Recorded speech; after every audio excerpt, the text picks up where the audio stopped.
अस्सलाम वालेकुम, hello everyone, welcome to my channel. I hope कि आप सब बिल्कुल ठीक ठाक होंगे। तो चलिए आज का व्लॉग स्टार्ट करते हैं। तो सबसे पहले हम आपको कुछ किचन के टाइम सेविंग टिप्स और ट्रिक्स बता देते हैं। सबको पता होता है पर पता नहीं आप लोग फॉलो करते हैं कि नहीं। बस ये इसलिए बताते हैं कि आप हमसे देखकर मोटिवेट हों और ये काम खुद भी करें। तो देखिए यहाँ पे ग्लास हैं, कप हैं, तो ये सारी चीज़ें घर में यूज़ होती हैं। 2-3 बार चाय पी ही जाती है, साथ में ग्लास भी यूज़ होते हैं। तो जब आप इन्हें यूज़ करिए ना, तो हैंड टू हैंड इन्हें वॉश करके रख दिया करिए। अगर आपने हेल्पर लगा रखी है तो उस पर डिपेंड मत हुआ करिए कि वो आएँ और उसको साफ़ करें। देखिए एक चीज़ें, बर्तन जब आप अपने से, ये सारी चीज़ें जो यूटेंसिल्स होते हैं, ये क्रॉकरी जो होती हैं ना, ये कांच की होती हैं, तो देखिए इनकी केयर की भी ज़रूरत होती है। अब वो उनके हाथ से धुल रहा है तो पता नहीं वो ढंग से इसको धोएं ना धोएं, तोड़ दें, क्या करें।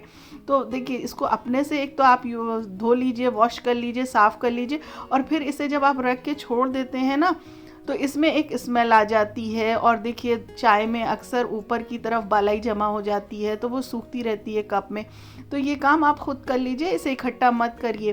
फिर दूसरा देखिए टिप हम आपको बता रहे हैं। देखिए चाय, देखिए फिर वो चाय से ही रिलेटेड है। हम लोग चाय पीते ही हैं, चाय बना के रख देते हैं, 2 से 3 बार भी पी लेते हैं। या कभी हमने निकाल लिया अपने लिए, बच्चे नहीं है, बच्चे आए उनके लिए बाद में निकाल रहे हैं, तो जो स्ट्रेनर है ना, इसे फ़ौरन के फ़ौरन हैंड टू हैंड वॉश कर दिया करिए। क्योंकि ये प्रॉब्लम सबके साथ आती है कि स्ट्रेनर में जो गंदगी बहुत जमा हो जाती है, बहुत जल्दी वो साफ़ नहीं होती है। फिर उसे कैसे साफ़ किया जाए?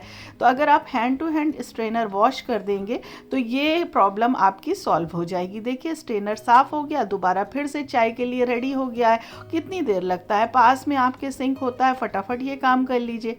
अब देखिए यहाँ पर ब्रेड जो है, हम यहाँ पे सिर्फ आपको बताने के मकसद से ये काम कर रहे हैं कि ब्रेड देखिए हम यहाँ पे सेक रहे थे घी लगा करके, कंटेनर हमने यूज़ किया, फटाफट इसे हमने साफ़ कर दिया। तो कोई भी कंटेनर आप उसे यूज़ करिए हैंड टू हैंड, इसे किसी टावल से या जो भी आप यूज़ करती हैं, नैपकिन वगैरह, उससे साफ़ करके रख दीजिए। तो इस पर गंदगी जमा नहीं होगी। फिर ये नहीं होगा कि एक दिन सारे कंटेनर लेके बैठिए और आप इसे वॉश करिए। तो देखिए छोटे छोटे टिप्स और ट्रिक्स हैं, इसे आप फॉलो करिए और बच्चों को बताइए कि वो भी इसे किया करें। अब देखिए प्लेटफॉर्म पे जो है, हम अक्सर जो है सब्जियां लेकर के खड़े हो जाते हैं, कट करते हैं, तो ढेर लग जाता है उस पर गंदगी का। तो इस तरह से एक बास्केट रखिए, सब्जियां जब भी कट करिए बास्केट में उसका जो पील ऑफ जितना होता है वो उसमें डाल दीजिए, जो कचरा होता है, और फिर उसको ले जा करके गार्बेज बैग में डाल दीजिए। तो इस तरह से आपका प्लेटफॉर्म मैसी नहीं होगा, साफ़ सुथरा रहेगा। अब यहाँ पे देखिए पालक से रिलेटेड एक हैक बता देते हैं आपको, पता नहीं आप करते हैं कि नहीं करते। पालक को जब भी आप बनाइए ना, इस तरह से ब्लांच कर लीजिए, बस नमक थोड़ा सा पानी में डाल के गर्म पानी में थोड़ी देर के लिए पालक को छोड़ दीजिए। तो पालक में एक अपनी स्ट्रॉन्ग सा स्मेल भी होता है, अक्सर बहुत से पालक में बहुत ज़्यादा हीक होती। तो बस अगर इसको आप 2 से 3 मिनट के लिए इस तरह से ब्लांच कर देंगे ना, तो टेस्ट बहुत इसका इन्हांस हो जाएगा। एक बार आप ज़रूर ट्राई करके देखिएगा। अब देखिए इस तरह से हम जब मसाला वगैरह भूनते हैं, जो स्पून यूज़ करते हैं, तो उसे क्या करते हैं, या तो देखिए इस तरह से गैस स्टोव पे रख देते हैं, हम भी ऐसे ही करते हैं अक्सर, और या फिर प्लेटफॉर्म पे रख देते हैं, तो वो जगह गंदी हो जाती है। तो अगर आपके पास स्पून होल्डर नहीं है, इस तरह किसी प्लेट को ले लीजिए, बोल को ले लीजिए, उसमें रख दीजिए और काम करते रहिए। और साथ में ये देखिए मसाले छींटें उठती हैं, तो पीछे का जो टाइल्स वॉल होता है, इसको इस तरह से साफ़ कर दीजिए। पास में ही आपके ये डस्टर होता ही है, तो इस तरह से आप साफ़ करते रहेंगे, आपका काउंटर टॉप भी साफ़ रहेगा, गैस स्टोव भी साफ़ रहेगा, पीछे की वॉल भी साफ़ रहेगी, ग्रीसी नहीं होगी। क्योंकि कंटिन्यू अगर हम नहीं करेंगे ना, तो वो ग्रीसी हो जाती है, गंदी हो जाती है, फिर उसके लिए टाइम निकालना पड़ता है साफ़ करने के लिए, और फिर बहुत ज़्यादा उसमें मेहनत लग जाती है और थकन महसूस होती है। तो ये देखिए हमारा ये किचन काउंटर जो है वो बिल्कुल साफ़ हो गया है, और गैस स्टोव भी। यहाँ पे देखिए चावल है, दाल है, जब भी आप बनाइए उसे सोक कर दीजिए। सोक करने के बाद बनाइएगा ना, तो जल्दी बनेगा, गैस आपकी बचेगी और साथ में पानी भी कम लगेगा। ये देखिए अब यहाँ पे ये देखिए, हम जो हमारा बास्केट होता है ना, जिसमें हम बर्तन धुल के रखते हैं या रखवाते हैं, तो आप जो भी, आपके यहाँ अगर कोई हेल्पर आती है तो उसे आप समझा दीजिए। माशाल्लाह हमारी हेल्पर भी बहुत अच्छी है, उनको हमने बता दिया, रोज़ वो बर्तन धोने से पहले इसे अच्छे से वॉश कर देती हैं। तो आप भी ये काम ज़रूर करा करिए, ताकि आपकी बास्केट गंदी ना हो और इसकी जो शेल्फ़ लाइफ है वो भी बढ़ जाएगी। क्योंकि जब गंदी हो जाती है फिर एक दिन बैठ के उसे साफ़ करना भाई बहुत मेहनत भी लगती है और चीज़ें ख़राब भी होती हैं। इतनी महंगी चीज़ें आती हैं तो इन्हें संभालना बहुत ज़रूरी। कितनी देर लगता है, 2 मिनट लगा और देखिए फटाफट हमारी ये बास्केट जो है ये साफ़ हो गई है, बर्तन रखने के लिए रेडी हो गई है। अब इसके बाद जो बर्तन होते हैं ना, उसे धुलने के बाद आप हमेशा उल्टा करके रखिए। आप रखिए या किसी से काम करवाते हैं हेल्पर से तो उसे भी बताइए, ताकि उसमें जितनी भी पानी है ना वो सारा स्ट्रेन हो जाए और बर्तन जल्दी से सूख जाए। और बर्तन धुलवाने के बाद उसको बास्केट को जो है किसी एक दुपट्टे से, टॉवल से या किसी भी चीज़ से, किसी टेबल क्लॉथ वगैरह आपके पास कोई भी वेस्ट कपड़ा जो पुराना हो गया इस तरह से ढक दीजिए, ताकि इस पर कुछ भी चीज़ें मतलब गंदगी इसके ऊपर ना जाए, कीड़े मकोड़े ना चले। अक्सर होता है हम किचन में नहीं जमाते हैं, थोड़ी देर के लिए छोड़ देते हैं, चलो बाद में रखेंगे। तो सिंपल सी टिप है। तो अभी हल्की हल्की बारिश होने की वजह से जितने भी हम लोग ने प्लांट अभी लाए थे ना ऊपर टेरेस से, सबको साइड करना पड़ गया। भाई आपको दिखाते मैं थक गई करते करते। तो ये देखिए हल्की हल्की बारिश हो रही है। तो यहाँ पे ऑल ऑफ सडन जो है वो हल्की हल्की बारिश शुरू हो गई थी, उसके साथ कुछ ओले भी पड़े थे। तो हमने फ्लावर आलिया से कहा सब इधर कर दो। मम्मी कह रही थी कि अगर इस पे पानी अभी पड़ गया तो शायद ये इस तरीके से हो जाए, ये वाले प्लांट की तरह। तो अच्छा हुआ हमने सब साइड में करा दिया था, वरना बारिश का पानी पड़ता ना और ओले अगर इस पे पड़ते ना तो ये सब ख़राब हो जाता। तो भाई मौसम का तो कोई ठिकाना ही नहीं है, पता नहीं क्या उतार चढ़ाव है, कभी बारिश होती है कभी धूप निकल आती है। और कल ये देखिए आप यहाँ भी अगर यहाँ से बिलोंग करते हैं तो ज़रूर बारिश हुई होगी। और मौसम तो यही बता रहा है कि अभी बहुत तेज़ होगी बारिश। तो चलिए हम भी चलते हैं बंदर, नहीं तो भीग जाएंगे। तो अभी सुबह के हो रहे हैं 11:13 और ऐसा लग रहा है ना देख के कि जैसे लग रहा है शाम हो गई है और बारिश बहुत तेज़ हो रही है, बहुत तेज़।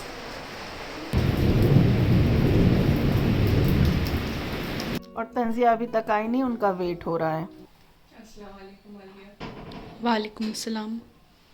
और सुबह वो 9 बजे ही गई हुई थी। तो अभी अप्पी आ चुकी है और आइए चलिए अप्पी के लिए बनाते हैं एक स्पेशल सी टी और अप्पी की जो थकावट है ना उसको दूर कर देते हैं जल्दी से। और मुझे भी जो थकावट हो रही है ना उसको भी दूर कर लेते हैं पढ़ पढ़ के। तो अभी तो दूध मैंने बॉईल होने के लिए रख दिया। तो बहन की मोहब्बत देख लीजिए, चाय बनने जा रही है अप्पी के लिए।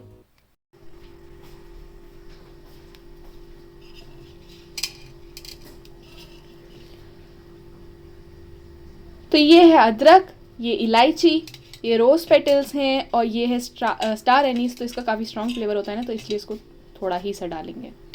तो पढ़ाई करते करते जब ये थक जाती है ना, बोर हो जाती है, तो इस तरह से कुछ ना कुछ करना शुरू कर देती है। अभी हम अगर कहें कि ये काम कर दो तो नहीं करेगी, बिल्कुल नहीं उठेगी, पर जब इसका मूड बन जाता है तभी ये करती है। तो बस आज चाय का मूड बना हुआ है, तो देख लीजिए चाय बन रही है स्पेशल टी अप्पी के लिए।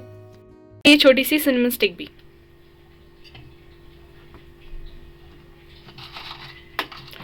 हल्का हल्का चला लेते हैं।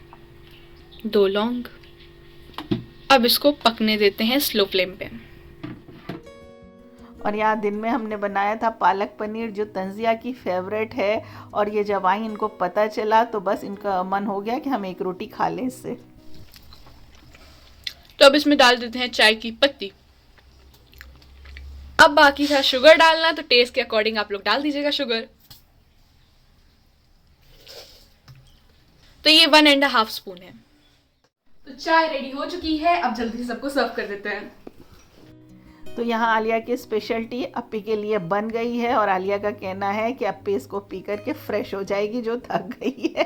तो चलिए हम बता देते हैं, बहुत ही मज़े की चाय बनी थी। और देखिए नहीं भी बनी होती तब भी हम लोग ज़रूर कहते हैं कि आलिया बहुत बढ़िया बनी है, तो मोटिवेट होती ना आलिया, इससे दोबारा फिर बनाने की कोशिश करती। अब पी लो, टेस्ट करके बताओ।